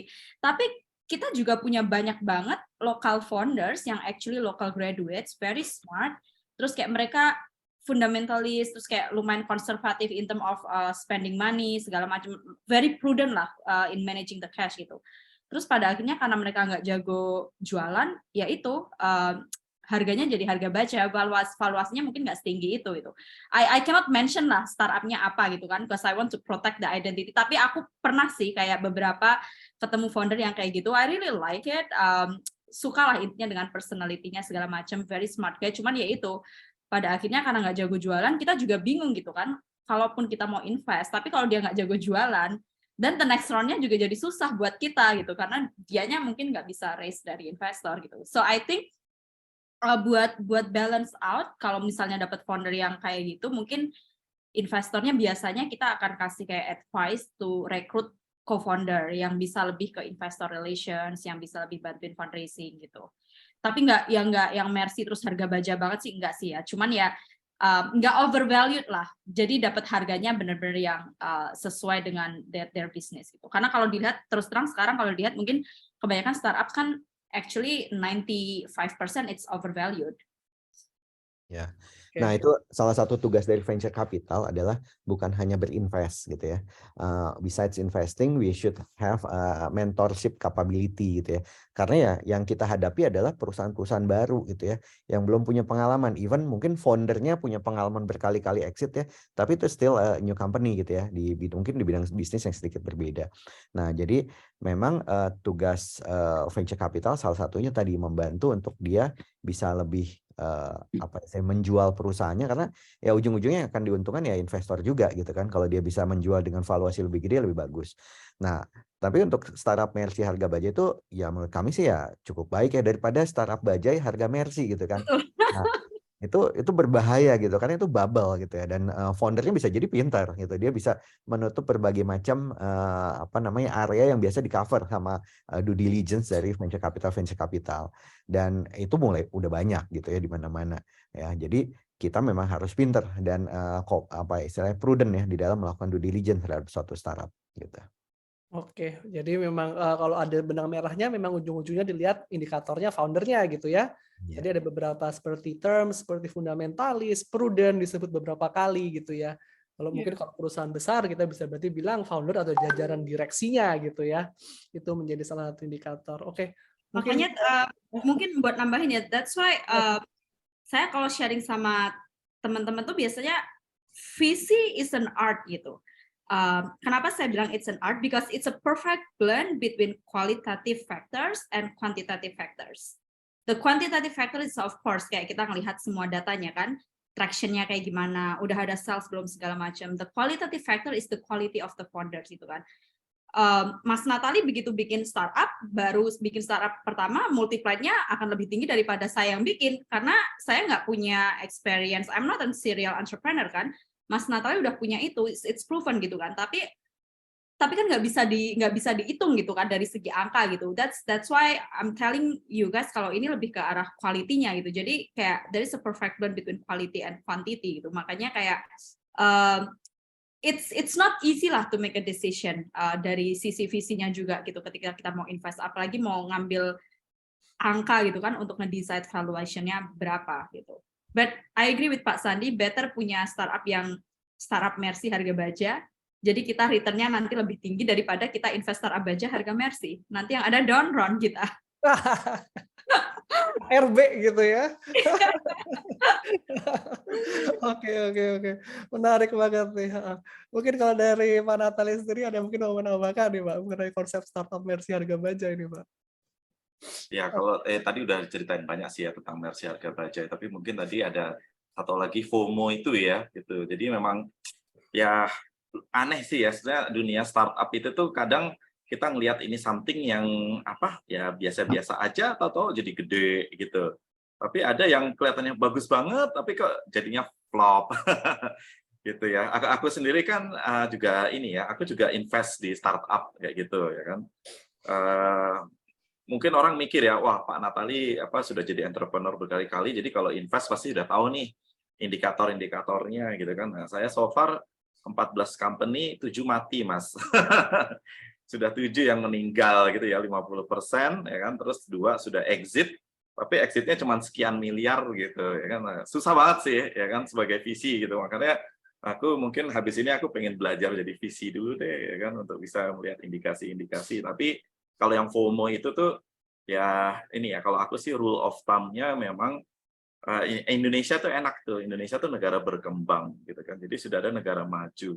Kalau saya memang rule of thumb-nya do something yang negara maju itu sudah successful ya kan 5, 10, 20 tahun yang lalu, dan Indonesia belum ada kayak gitu. That's why aku masuk di health tech ini ya. Itu kan karena yang di Amerika itu sistemisasi resep dan lain-lain itu sudah ada itu lebih dari 1 dekade gitu kan, dan udah jalan gitu. Itu yang yang saya pikir ya Indonesia sih udah tinggal tunggu waktu ya, dan biasanya penyebabnya sesuatu itu dilakukan ya kan, terutama kalau yang di digital itu kalau GDP-nya sudah mencapai certain numbers gitu kan. Karena kan kalau GDP masih di bawah 3.000 mungkin orang masih mikirnya kan sandang papan pangan gitu ya, tapi kalau sudah GDP-nya udah di atas 3.000 sudah punya disposable income, dia mau tuh ngeluarin uang untuk hal-hal yang ya ekstra gitu ya. Contohnya kayak Gojek, Grab itu sendiri kan orang mau ngeluarin ekstra sebetulnya ya kan, karena kalau mau yang murah ya pasti naiknya angkutan ya kan. Tapi sekarang kan mau ini ya karena mereka sudah punya buying power gitu. Andaikan Gojek, Grab bikinnya masih 10-20 tahun yang lalu ya nggak akan berhasil. Teknologinya juga belum ada ya kan, Android belum ada, iPhone masih mahal banget. Jadi ya timing ya itu is everything. Tapi ya FOMO itu ya contohnya kayak itulah, kayak quick commerce. Quick commerce itu kan aku ini 15 menit biaya kurirnya berapa ya gitu ya kan. Ternyata beneran ya kan, nggak ya bisnis model yang menarik, tapi yang satu nggak semua orang membutuhkan gitu kan. Karena kalau quick commerce itu kan apa sih, orang tiba-tiba pengen beli yang harus sampai 15 menit itu mulutnya lagi asem bro ya kan, pengen belinya rokok kayak gitu ya kan. Tapi kalau groceries kayak istri saya kalau beli ya kan ya udah seminggu sekali ya 1 juta rupiah kayak gitu kan. Tapi kan pasti di planning gitu, nggak ada yang tiba-tiba saya mau sayur bayam, saya mau buah jeruk 1 gitu, kayaknya enggak deh ya. Jadi ya kita juga harus memahami behavior dari orang-orang dan ekosistem kita, especially culture ya. Apapun yang ada di luar negeri dibawa ke sini itu yang harus diperhatikan kan culture-nya. Gitu. Itu yang membuat outcome-nya totally different. Dan aku selalu bilang company luar negeri itu kalau masuk Indonesia tapi nggak bikin cabang di Indonesia, ya kan, orang marketingnya, orang risetnya, sama orang produknya, ya pasti hasilnya nggak akan sesuai dengan culture Indonesia, terus gagal deh gitu. Ya kan, dan itu sering terjadi. Oke, wah menarik nih. Nah, Mungkin juga nih kalau kita lihat lagi ke pertanyaan dari ini ya, ini by the way udah jam 8 tapi yang nonton masih terus masuk, pertanyaan terus masuk, tapi mungkin sekedar pesan sponsor, jangan lupa link donasi masih dibuka ya kan, again donasi kita akan all the proceed will go to Yayasan Cinta Anak Bangsa untuk objektifnya adalah untuk edukasi dan membantu untuk literasi digital. Oke. Nah, ini ada pertanyaan menarik juga nih, AI. Itu seperti tadi ini ya kayak sexy term gitu ya. Tadi juga I think Pak Sandi mention about nanti orang nggak lagi search di Google, tapi mungkin kayak di GPT gitu. Nah, ada pertanyaan gini, apakah visi melihat AI sebagai suatu indikator untuk melakukan investasi di startup gitu? Dan mungkin habis ini kita bisa ke Pak Natali juga, apakah memang seperti itu dan apakah mungkin Pak Natali menerapkan certain AI di LifePack gitu ya. Nah, tapi mungkin pertanyaan dulu nih untuk visi, apakah visi melihat AI sebagai indikator penting untuk invest? Well, kalau startupnya bukan AI ya kita nggak akan pakai AI gitu kan. So mungkin buat lurusin aja ya, AI artificial intelligence kan dia kan kayak it's a technology kan. Jadi kayak ada startup yang mungkin memang main bisnisnya they leverage AI as buat part of the bisnisnya. Kalau memang itu startupnya ya kita akan melihat gitu kayak seberapa bagus sih teknologinya gitu kan. Is it a real AI atau AI doang gitu kan? Karena apalagi di Indo gitu kan. I mean let's be realistic lah. Kita punya tech talent tuh belum se well developed di India atau mungkin di Silicon Valley gitu kan. Jadi to be honest kalau misalnya saya ketemu startup terus ngakunya kita AI driven business doing this, I'll be very careful lah karena kan banyak mungkin yang ibaratnya kayak sekarang memanfaatkan itu karena memang AI lagi rising lagi gara-gara ChatGPT. Jadi kayak mereka mikirnya everything yang ada embel-embel AI bakal gampang fundraise dari investor gitu kan mungkin-mungkinnya, but that's not gitu. Jadi kalau ya again balik ke pertanyaan, kalau startupnya nggak AI ya kita nggak akan ngejudge startup kayak misalnya oh startupnya jelek nih karena dia nggak pakai AI. No, that's not something that yang kita evaluate ketika kita ketemu startup. Ya, mungkin tambahan dikit gitu ya. Jadi sekarang memang startup-startup di berbagai sektor mereka mulai menempelkan gitu ya, ada AI capability, IoT capability gitu ya. Jadi misalnya di vertikalnya agriculture ya dia pakai AI untuk partially of their business gitu, pakai IoT untuk di fintech juga seperti itu. Kalau menurut saya sih itu ya fine aja, tapi seperti tadi kata Mbak Retno, kita ngelihat core bisnisnya itu apa gitu ya. Yang traction dia itu dari mana sih? Benar-benar real revenue-nya gitu dari AI-nya sebagai core bisnisnya atau bunga-bunganya gitu di situ gitu ya.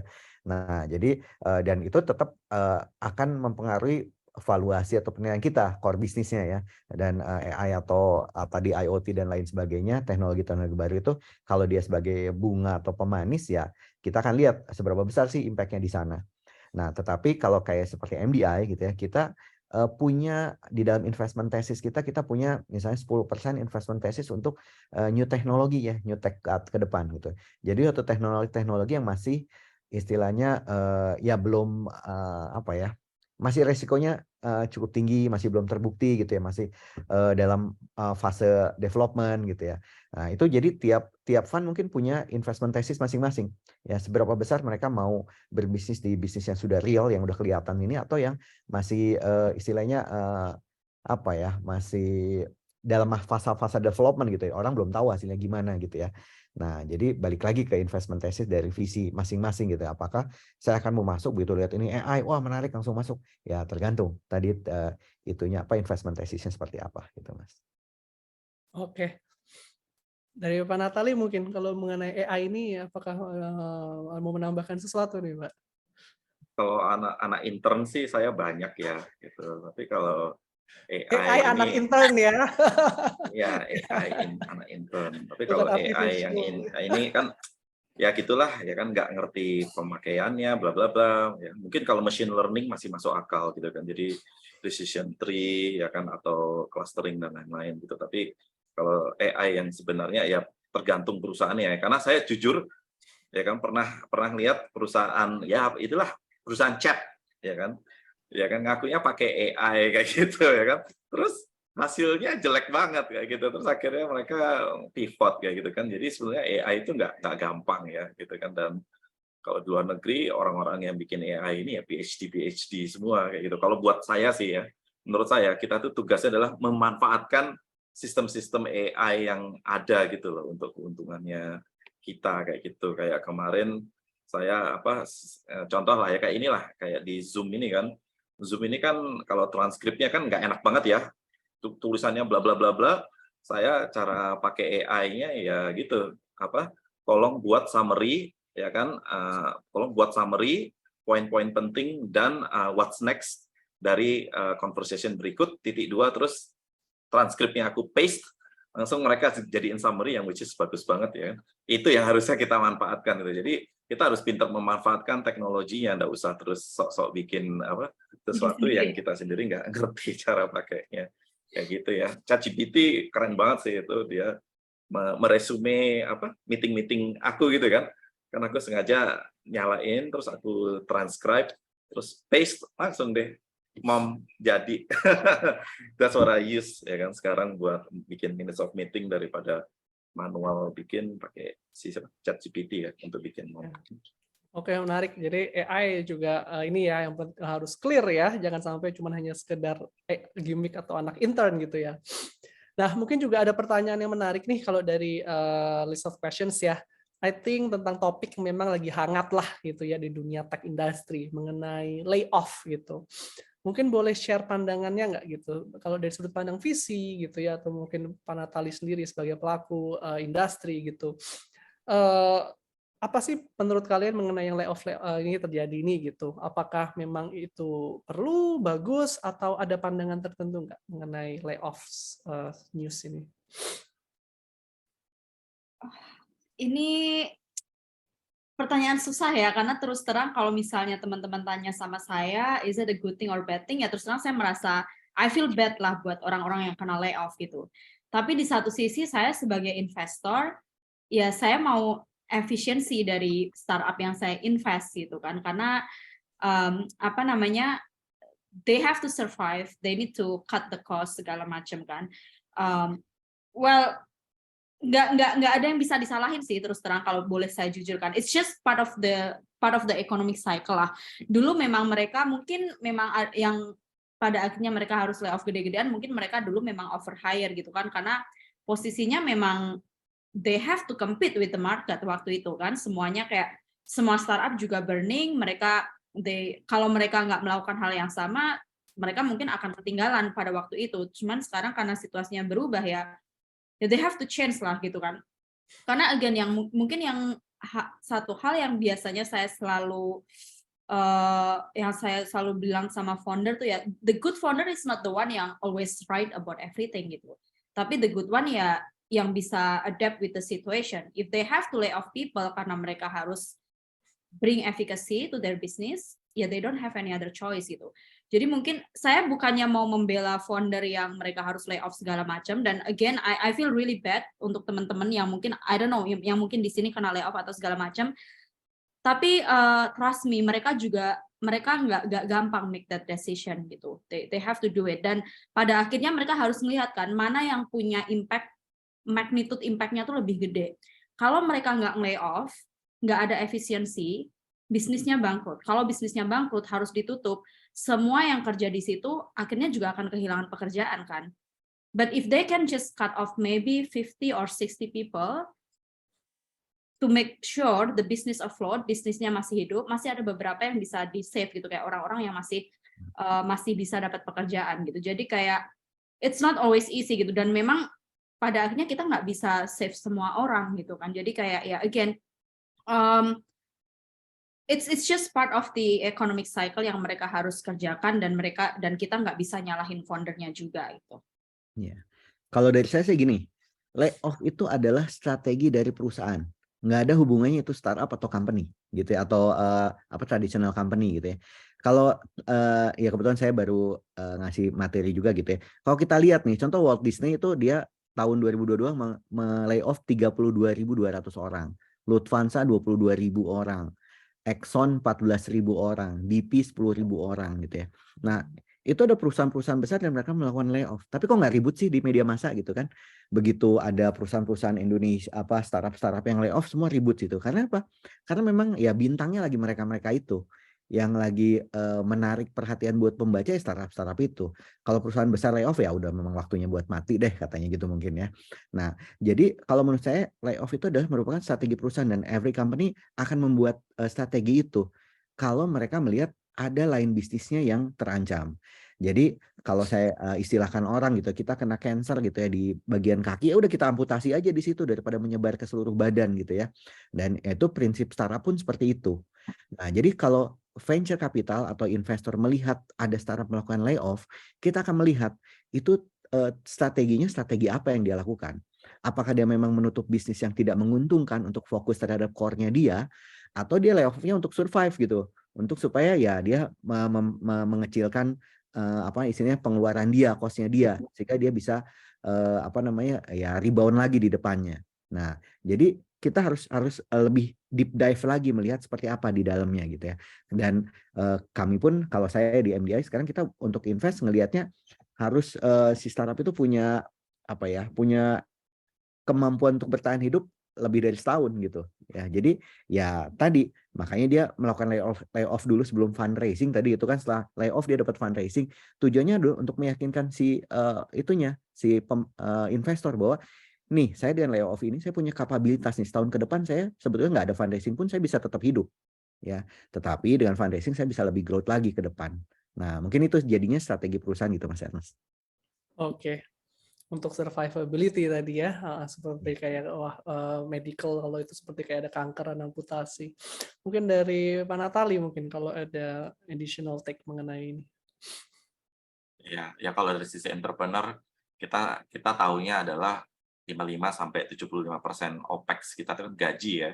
Jadi strategi yang paling efektif dan efisien untuk mengurangi cost itu unfortunately gaji gitu. Cuman memang yang saya notice juga kadang gitu. Jadi company yang sebetulnya kan rule of thumb ya, kalau orang pindah dari company A ke company B biasanya itu lebih tingginya itu 30%. Tapi yang aku lihat supaya dapat gitu kan dinaikinnya 2-3 kali kayak gitu ya. Itu konsekuensi dari any decision kok ya kan. Itu bukan salahannya karyawan ya, karena kan kalau karyawan memang cari pekerjaan yang satu bisa di-appreciate ya kan dengan gaji yang ya sesuai atau lebih ya kan, tapi sebetulnya keputusan para entrepreneur sama founder yang jangan mentang-mentang uangnya banyak terus spendingnya lebih banyak ya kan, terus baru lah yang harusnya runway 2 tahun 3 tahun kok jadi 1 tahun doang ya kan, ya karena burn-nya terlalu cepat kayak gitu ya. Ya terus investor berikutnya ya udah lo down round ya kan, gua akan invest tapi syaratnya ya jumlah orang harus lo kurangin dulu nih, terutama ini ya kan, yang satu kepala ini kalau lo ganti jadi misalnya engineer lo dapat 10 kayak gitu kan ya. It's hard decision tapi ya quote unquote tadi seperti kata Pak Sandy, it's a business decision ya. Jadi bukan yang kita nggak suka karyawan terus kita layoff, bukan ya kan, cuman memang kalau karyawan itu kan ngambil keputusannya adalah ya saya pilih perusahaan A atau perusahaan B gitu kan, ya kan pindah atau apa. Tapi kan kalau entrepreneur variabelnya tuh banyak banget. Gua harus nyenangin yang investor, gua tapi juga harus menjaga supaya ratusan karyawan saya tetap baik dan sejahtera ya kan. Wah itu memang tough sih decision makingnya kayak gitu ya. Cuman memang something yang has got to do itu sebetulnya kan yang membedakan entrepreneur dari orang-orang ya job desk lainnya lah ya, adalah taking risk ya kan. Jadi memang banyak itu risiko-risiko yang terus akhirnya harus diambil juga, dan misalnya ya risiko paling utamanya kena semprot ya. Kena semprot e-commerce, kena semprot karyawan-karyawan ya kan, kena sue juga mungkin kayak gitu kan ya. Tapi ya it's all part of the business process sih gitu. Ya, dan mungkin entrepreneur-nya juga masih muda ya bro. Jadi begitu lagi ya sales lagi naik, ya kita hire makin banyak ya kan. Padahal kalau sales makin naik ya malah berarti kita tingkatkan penetration-nya, saturation-nya, bukan malah tim di dalamnya yang kita naikkan kayak gitu. Kayak dulu lah ya kan kita dulu di tiket 1.400 partner, tapi tim salesnya ya cuma 2, ya kan. Ya kalau partnernya makin banyak, tanpa kita harus nambah tim sales, ngapain nambahin tim sales kayak gitu. Oke. Ya, menarik banget nih, banyak banget nih topik-topik panas nih tadi ya, yang juga udah kita touch ya. Nah, kalau mungkin setelah kita membahas tadi itu semua tuh ya kan, highlight 2022, beberapa topik yang cukup panas dan banyak dibicarakan beberapa bulan terakhir gitu ya. Kalau kita ngelihat ke depannya nih gitu ya, ini juga banyak pertanyaan juga nih gitu ya, apa sih lesson dari 2022 dan berarti strategi 2023 apa nih? Mungkin terutama dari sisi visi gitu kan. Jadi kalau untuk retail investor pun juga seperti kayak melihat gitu ya, kemana sih akan perkembangan teknologinya, di mana karena memang visi akan fueling untuk tahap-tahap itu kan ya, akan membuat efek gimana pun juga. Apa sih strategi venture capital 2023? Dan ini kalau yang di orang retail investor biasa ngomongnya stock pick gitu ya. Apakah ada industri-industri tertentu yang visi akan tertarik gitu di 2023? Mungkin boleh dari Pak Sandi dulu atau dari Retno? Oke, terima kasih. Jadi lesson learn 2022 apa sih gitu kan? Ya, intinya adalah di 2022 kita melihat banyak keruntuhan unicorn gitu ya. Terutama pertama kata COVID gitu ya. Terus berikutnya adalah bubblingnya meletus gitu ya, bola-bola valuasinya meletus, dan artinya sekarang ini menjadi suatu yang baik gitu ya. Kita melihat jadi lebih realistis lah valuasi startup gitu ya. Jadi lesson learn itu adalah kita udah melewati yang terburuk gitu ya kalau menurut saya ya. Dan 2023 ke depan itu memang ujung-ujungnya kita menjadi lebih prudent gitu ya di dalam melakukan due diligence, dalam melakukan investment. Terus kalau misalnya ada investment, kita akan bikin term-termnya lebih detail lagi, terus tidak langsung jebret mengeluarkan uang dengan besar gitu kan, bisa menggunakan staging gitu ya. Nah, jadi itu yang bisa dilihat. Kemudian apa sih vertikal yang menarik, teknologi yang menarik ya?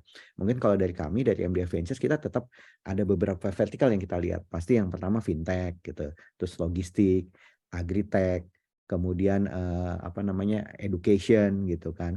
Nah, dan ada enterprise lah yang kita lihat. Nah, jadi itu beberapa beberapa vertikal yang kami buat. Tetapi ke depan pun kami melakukan beberapa strategi, kita meng-create beberapa fund yang baru gitu ya. Jadi terutama MDI karena kita state owned enterprise, kita meng-create beberapa fund dengan perusahaan state owned enterprise lainnya gitu ya, dengan Pertamina, Bio Farma gitu. Kita meng-create fund yang spesifik gitu ya di dalam biotech, di dalam clean energy gitu kan. Even kami pun tahun ini mulai menjalankan impact fund gitu kan. Ya, karena kan sekarang tren ke depan tuh orang-orang lagi melihat impact-nya seperti apa, terus ESG-nya gitu, governance-nya segala macam gitu. Jadi memang tahun 2023 ini investment akan lebih beragam ya. Jadi venture capital akan lebih specialized dia, especially di fund-fundnya lagi, nggak cuma general invest di segala macam yang menarik, nggak. Ya, mereka punya tematik sendiri di 2023 ini. Oke, menarik sekali tadi sudah ada semacam seperti industry pick gitu ya kesannya ya. Boleh kalau dari Retno mungkin? Lesson learn-nya terutama kalau saya pribadi ya, I think somehow managing smaller fund itu it was a blessing in disguise di 2020-2021 itu. Kenapa? Karena di saat terlalu banyak dry powder, terus kayak ada beberapa yang FOMO segala macam, kita bisa menahan diri. Kenapa? Karena kita smaller fund, pada akhirnya setiap kali kita mau ngedeploy $1 juta aja tuh, we need to be very careful gitu, karena ini benar nggak nih investmentnya gitu. Dan karena itu thankfully none of our portfolio kena down round atau atau shutdown bisnisnya tuh nggak ada untungnya gitu. So that's the lesson learned. But the good thing adalah echoing Pak Sandi, karena kejadian ini segala macam, valuasi mulai turun kan, dan it's actually nyambung ke strategi kita untuk tahun ini, untuk 2023. This year kita akan tetap deploy. Kenapa? I think the rationale is like this. Kita memang belum fully recovered, dan kita nggak tahu kita akan fully recovered kapan. Tapi kalau melihat kayaknya Fed udah mulai pivot dikit-dikit, naikin interest rate-nya juga udah nggak separah 2022 awal-awal. Sooner or later kita akan recover. Cuman this year valuasi masih lumayan gitu, masih lumayan murah. Nah, jadinya kalau kita mikirnya kalau misalnya kita nunggu sampai benar-benar recovered, mungkin kita malah justru akan miss the opportunity. By that time valuasi mungkin udah naik lagi gitu. Jadi sekarang yang akan kita lakukan, we're going to look at startups yang benar-benar foundernya well experienced, bisnisnya memang something yang it will work di Indonesia. Kita akan invest, manfaatin momentum yang memang valuasi masih murah, terutama kan nggak yang kayak dulu lagi gitu. Terus kalau ditanya what kind of sector sih yang kita cari gitu kan, kita fintech masih akan nyari, cuman apa ya, I would say I want something new about fintech gitu. Jadi kayak mungkin lebih kayak it's an intersection between fintech and SaaS. Kenapa? Karena kalau dilihat BNPL juga udah terlalu saturated. Udah ada portfolio Pak Sandi Kredivo yang udah gede banget, terus udah ada pemain dari luar juga kayak semacam Atomy yang udah dominate gitu kan. Terus kayak peer to peer juga udah banyak banget, and kita juga udah invest di peer to peer. Jadi if there is anything yang bisa combine SaaS dan fintech, something yang kayak mungkin kayak Aspire gitu kan, we invest in business yang similar kayak Aspire. That's something yang we are looking for. And then e-commerce adjacent juga yang kita cari. E-commerce adjacent itu kayak gimana sih ya, kayak e-commerce enabler lah, for example. Jadi kayak yang provide warehousing management and then fulfillment. Terus kayak misalnya bisnis yang kayak mungkin coba kayak copy Shopify gitu. Kenapa? Because I think our thesis adalah direct to consumer bakalan naik di Indonesia, and then those big e-commerce kayak Shopee and then kayak Tokopedia, Bukalapak gitu, at the end of the day mau nggak mau mereka harus naikin take rate, and when they have to increase the take rate, biasanya brand-brands itu they're looking for alternative gitu, nyari alternatif platform lain, kayak misalnya mereka bisa provide their own website D2C. That's why a business like Shopify, maybe it will bakalan naik lah di Indonesia or Southeast Asia in general gitu. So yeah, those kind of sectors yang akan kita cari tahun ini. Oke, menarik banget nih. Seperti mendapatkan industry pick gitu ya untuk teman-teman investor juga berarti. Oke. Mungkin karena kita juga ini karena waktu, kita mungkin bisa juga untuk memasuki pertanyaan terakhir ya. Jadi dari semua tadi yang kita bahas, terus kemudian outlook, apa sih kira-kira arahan strategi 2023. Nah, ini mungkin buat teman-teman yang menjadi pengusaha gitu ya. Tips apa sih gitu? Mungkin yang teman-teman dari VC sama Pak Natali sebagai pelaku yang sudah experience gitu. Tips-tips apa yang bisa diberikan nih untuk orang-orang misalkan yang mau untuk jadi mulai berusaha sendiri gitu ya, atau bikin startup sendiri gitu. Kita melihat banyak tadi ngomongin mengenai layoff, mungkin jadi banyak orang yang akan bikin startup sendiri gitu ya. Apa yang mungkin bisa diberikan, dan kemudian ada pertanyaan juga, apakah 2023 ini menjadi waktu yang tepat gitu untuk memulai dan mendapatkan investasi gitu. Mungkin boleh dimulai dari mana dulu? I think I already talked too much. Mas Natali silahkan. Ya. Mungkin yang tadi ya 2023 ya. Sebetulnya starting a company itu tidak ada namanya timing yang tepat kok kayak gitu. Anytime is a good time ya kan. Google kalau mikirin timing yang tepat pasti takut ya kan. Sudah ada Yahoo, udah ada Alta Vista waktu itu. Ya kan, jadi so I don't think there's a good timing kok gitu, tapi ya kan is it the right time to start that certain company gitu, karena menurut saya memasuki sebuah industri itu tuh harus sekitarnya lah ya, ekosistemnya juga harus mendukung ya kan ya. Aku yang paling suka ngasih contoh kan kayak Gojek tuh udah mulai dari tahun 2010 ya kan, tapi 2015 baru meledak. Kenapa ya? Karena Android sudah murah ya kan. Si Gojek Rider udah bisa beli ponsel Android walaupun waktu itu masih banyak yang nyicil, karena ya itu ekosistemnya sudah bisa mulai mendukung. Jadi if you're looking for the right time ya anytime is a good time. Nah, terus kalau tips yang harus bekal apa sih yang harus sudah dimiliki, kita harus mulai untuk bisa belajar financial ya, harus bisa membaca laporan keuangan ya kan, CF, DS sama PL itu harus understand lah kayak gitu ya kan. Saya sendiri dulu dari my first company yang bikin forecasting, yang bikin financial ya kan, itu saya gitu kan. Tiket.com juga pitch deck sama financialnya saya gitu. Kenapa ya? Walaupun saya 11 tahun CTO, waktu itu CTO, tapi saya tahu bahwa yang membuat company mati itu uang. Kalau nggak bisa manage keuangan dengan baik, ya it's like you're waiting for it to die gitu kan. Mungkin di awal-awal bisa jalan ya karena uangnya banyak, tapi begitu cash reserve-nya sudah mulai tipis, baru ngeh ya kan, wah kok kenapa kayak gini-gini ya? Oh kayak dulu kita ya kan pengen kayak Silicon Valley ya kan, makan siang gratis ya kan, bentuknya prasmanan, ongkosnya mahal banget jutaan, terus dapat snack unlimited, makanya saya 60 kilo jadi 80 dalam waktu 2 tahun ya kan. Tapi si CEO barunya langsung menghentikan semuanya ya kan, terus kita makanannya di kotak gitu kan, satu persatu ya kan, supaya ya rationing gitu kan, supaya tidak ada yang kayak ngambilnya terlalu banyak, and then engineer bagus yang makannya biasanya telat ya kan, pas datang malah jadi nggak dapat makanan ya kan, kecewa kayak gitu ya, things like that lah gitu ya. Dan ini ya kita harus belajarnya ya bareng-bareng lah ya. Saya suka banget sharing ya kan, terutama ya kejadian tahun 2022 ini sampai yang tahun ini yang kayak layoff, teman-teman entrepreneur harus pahami ya kan, what's the reason behind this ya kan. Tapi clearly ya karena waktu COVID ya hiringnya frenzy ya kan, hanya karena growth-nya lagi naik dan ada uangnya, ada budgetnya, terus spending yang lebih tinggi. Begitu normal ya, sekarang lagi normal, bukan lagi turun lah ya. Menurut saya kemarin tuh kayak naik terus balik, tapi baliknya ya dalam kondisi ya normal dan masih growth juga. Nah, waktu naiknya itu kita ngapain ya kan, ya kita ternyata ya spend too much on hiring misalnya, ya sekarang pas normal ya harus layoff.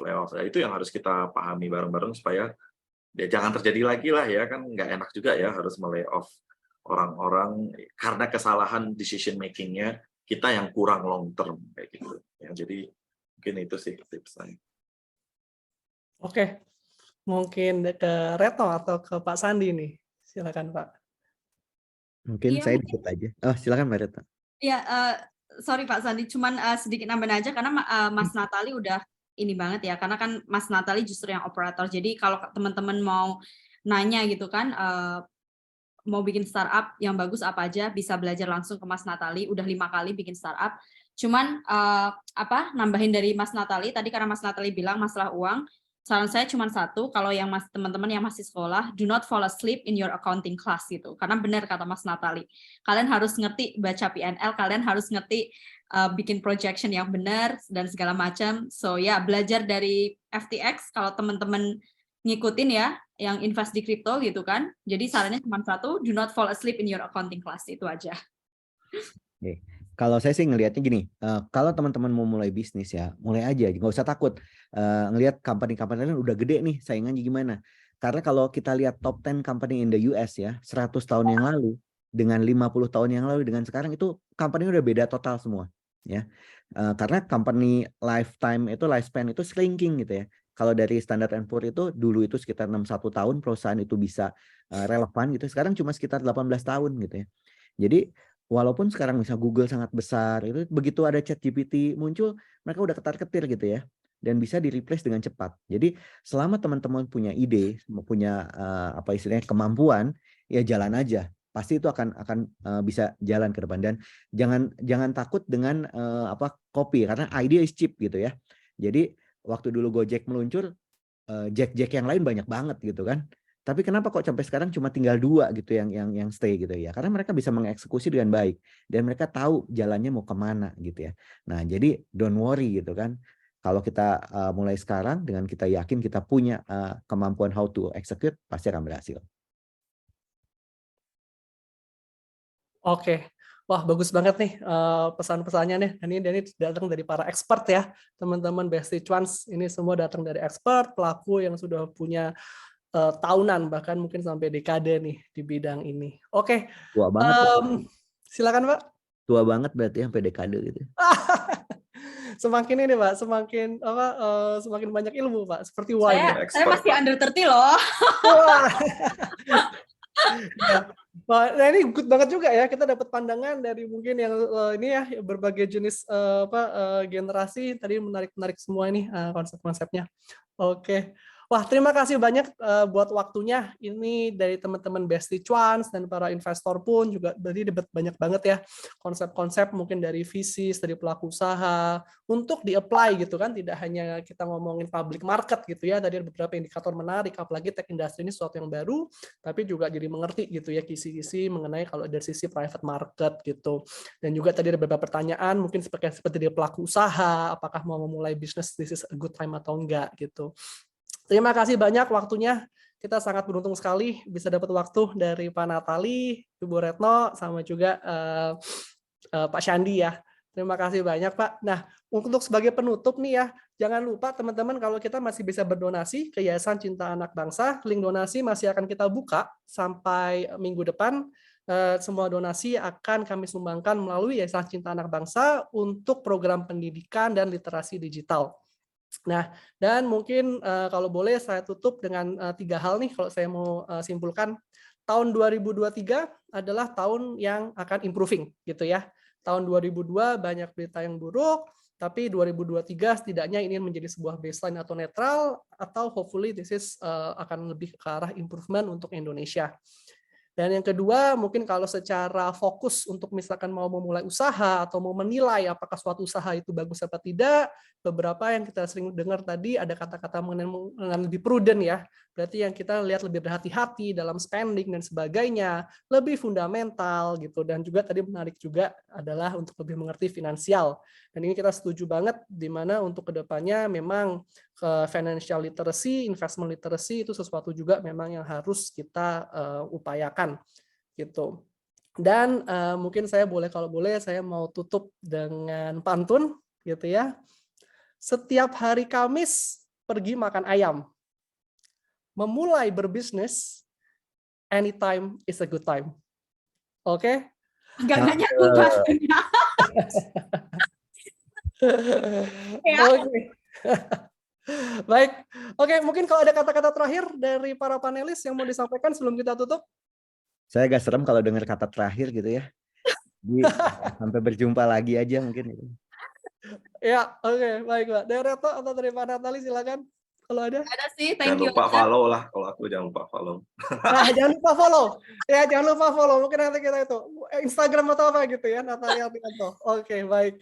Oke, kalau gitu terima kasih Pak Syandi, Pak Natali, Retno buat waktunya dan teman-teman Bestie Cuans. Kita akan ketemu lagi dan terus belajar mengenai finansial dan investment literacy. Baik, terima kasih dan selamat malam. Oke, Terima kasih. malam. Terima kasih Thank you. semua. Thank you. Sampai ketemu lagi. Thank you rekan-rekan.